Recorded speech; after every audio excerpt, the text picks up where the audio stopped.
Awas, lantai kayu bisa menyebabkan kanker.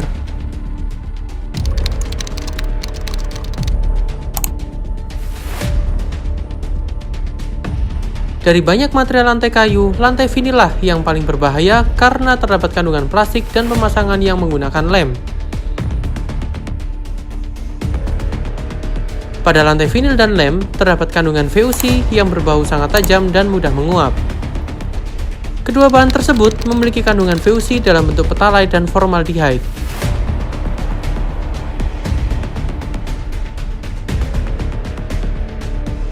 Kandungan VOC ini dapat menimbulkan iritasi pada paru-paru, kulit dan mata, hingga kerusakan otak.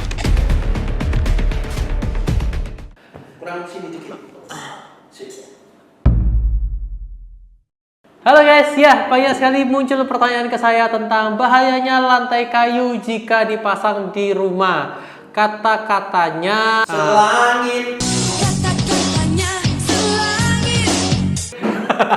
Dengar-dengar bisa menyebabkan atau pemicu penyakit kanker lah. Apakah benar? Ya, benar sekali. Tapi kalian harus tahu bahwa ada beberapa perusahaan atau pabrik yang sudah mencari atau yang sudah peduli terhadap kandungan-kandungan yang berbahaya di material lantai kayu. Selamat datang di channel Fake Architect, channel yang belum tentu informatif, belum tentu penting. Kalau nggak berguna, itu nggak mungkin. Dan kami akan membahas tentang seputar arsitek, dari material bangunan hingga cara pemasangannya, serta desain-desain bangunan yang lagi hits dan kekinian. Nggak usah lama-lama, yuk kita nonton videonya. Let's go! Untuk lantai vinil itu, sebentar ya, memiliki kandungan VOC. VOC itu adalah istilahnya sebagai volatile organic compound. Nah, ini saya sambil nyontek-nyontek dikit ya, karena nama-nama istilahnya tuh saya juga kurang familiar dan jarang didengar lah. Kandungan VOC yang tercampur di material vinil itu adalah yang namanya petelit, atau tulisannya seperti ini.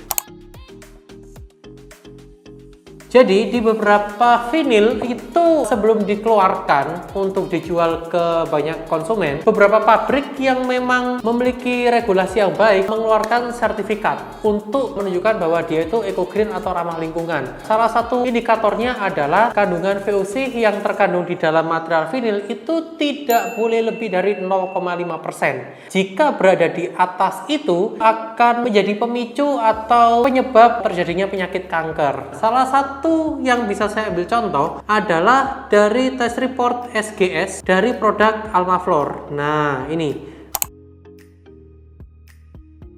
Itu di bagian paling beberapa lembar di bawahnya, ini ada di nomor 4 adalah petelates. Nah, di situ ada beberapa banyak kandungan yang digunakan dalam proses pembuatan lantai vinil. Kalian bisa cek di kolom bagian MDL, itu adalah persentasenya. Yang sudah saya sebutkan tadi adalah MDL tidak boleh lebih dari 0,5%. Sedangkan persentase dari produknya Almaflor ini adalah 0,00 sekian. Apakah bisa dibilang aman? Yes, aman. Jadi ini adalah salah satu lembaga SGS yang bisa mengeluarkan sertifikat. Dan itu tidak banyak pabrik yang menggunakan jasa lembaga ini. Apakah vinil merek lain itu akan berbahaya? Saya tidak bilang begitu. Istilahkan begini, saya ambil contoh, semua orang bisa menyetir. Ibaratnya gitu, orang ini bisa menyetir, tapi dia tidak punya SIM. Bukan berarti menyetirnya pasti berbahaya. Nah, begitu loh. Jadi, kalian akan lebih aman jika ada sertifikasi atau regulasi yang dijalankan oleh sebuah pabrik untuk mengeluarkan sertifikat untuk eco-green dan lain sebagainya. Kalian bisa cek di bagian petelit itu ada beberapa macam indikatornya yang sudah dites sama lembaga SGS ini. Lalu berikutnya, selain dari produk material yang kita pasang, itu kan pemasangan lantai vinil menggunakan lem. Harus digarisbawahi bahwa lem yang digunakan pun itu mengandung, yang satunya lagi, mengandung kandungan VOC yang istilahnya adalah formaldehyde.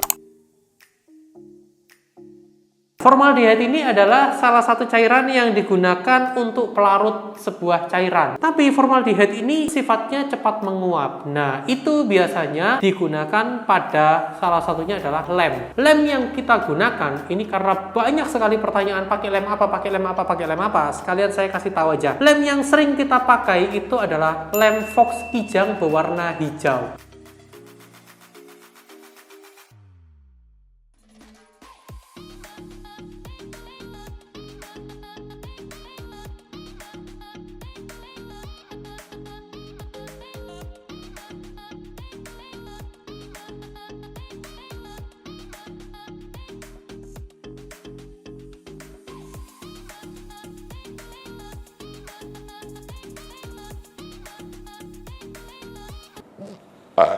Untuk lem yang kita gunakan ini itu sudah memiliki sertifikasi dari JAIA. Nah, JAIA ini apa? Japan Adhesive Industry Association. Itu yang merupakan salah satu lembaga juga yang dikeluarkan oleh pihaknya dari Jepang untuk regulasi tentang ketentuan-ketentuan lem yang aman digunakan dan bisa dibilang kandungan VOC-nya tuh tidak terlalu tinggi. Kandungan VOC ini saya ingatkan lagi bahwa kandungan yang cepat menguap tidak hanya ada pada lem. Jadi kandungan VOC ini bisa terdapat pada alkohol, bisa juga terdapat pada cairan bensin yang baunya menyengat-menyengat itu, bisa terdapat pada cat, bisa juga ada pada Putex, Tipex, dan lain sebagainya. Apakah aman? Iya, ketika baunya sudah hilang. Itu ya, kalian harus garis bawahi. Nah, itu berapa lama? Nah, itu tergantung dari sirkulasi rumah kalian. Kalau sirkulasinya bagus, baik, jendelanya juga lumayan besar, harusnya sekitar 1-2 jam baunya sudah hilang. Nah, kalau mau lebih aman, sirkulasinya itu bisa ditunggu 1 hari untuk membuat bau-bau lem itu hilang. Yang harus dipertimbangkan juga itu apa supaya aman? Oke. Yang harus dipertimbangkan dalam memilih material bangunan ya. Ini saya ngomong dalam skup besar dulu. Skup besar itu material bangunan itu kalian harus tahu kualitasnya. Syukur-syukur kalau kalian tuh bisa mulai tanya tentang sertifikatnya. Karena sertifikat ini jarang sekali dibuka di publik. Ya penjual-penjual pasti males lah jelasin tentang sertifikat dan kebanyakan pembeli juga ya udahlah percaya aja lah. Nah, makanya saya share ini supaya kita semua tuh bisa lebih aware, lebih peduli terhadap material dan spesifikasi. Apalagi yang tinggal di dalam rumah itu adalah kalian sendiri, bahkan ada anak akan tinggal bersama kalian termasuk diri kalian sendiri. Lalu kalian tuh juga ketika saya share ini kalian tuh sebenarnya nggak perlu takut. Karena apa? Karena saya ini menunjukkan di awal bukan berarti kalian harus menghindari, enggak. Tapi seperti yang tadi saya bilang, sudah ada beberapa lembaga yang memang mengeluarkan aturan untuk bisa memang aman atau untuk kita semua gitu loh. Makanya saya bilang kalau ada SIM sama nggak ada SIM bukan berarti nggak bisa setir, bukan berarti setirnya itu kalau pas kondisi menyetir tuh lebih bahaya. Enggak, tapi kita akan merasa lebih aman dan tentram hati kita itu kalau misal kata ada regulasi yang jelas, kalau misal kata ada sertifikat yang jelas. Lalu apakah dengan barang yang berkualitas itu kalau dipasang sudah pasti bagus ya Pak ya? Atau butuh tukang yang khusus yang bersertifikat juga? Oke, jadi gini, untuk material yang bagus itu jika dipasang dengan tukang yang asal-asalan itu juga hasilnya pasti gak karu-karuan. Sedangkan material yang kurang baik dipasang tukang yang baik itu juga pasti akan bermasalah karena memang dari segi materialnya yang tidak bisa jangka panjang. Nah, memang yang ada istilahnya ada harga, ada rupa, bla bla bla, betul itu kita tidak bisa memungkiri. Cuman yang jadi masalah adalah kapan dan di mana kita harus mencari material yang baik dan juga tukang yang berpengalaman.